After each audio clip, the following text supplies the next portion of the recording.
Dear students, I am Ravathi. 10th standard exercise 1.5 4th sum. If f of x equal to x square minus 1, g of x equal to x minus 2, find a.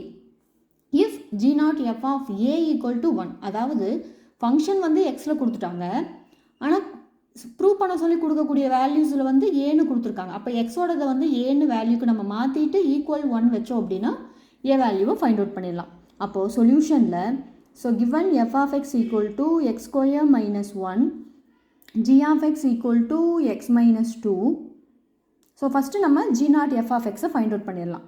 அப்போது g naught f of x equal to g of f of x,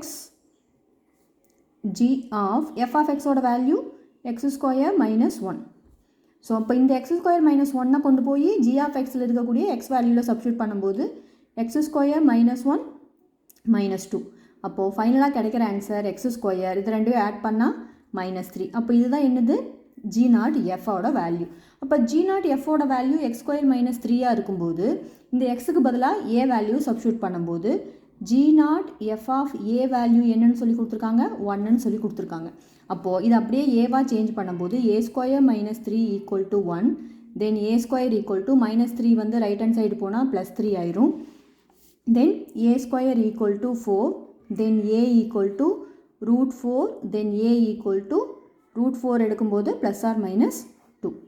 It is a value. Final answer. Thank you.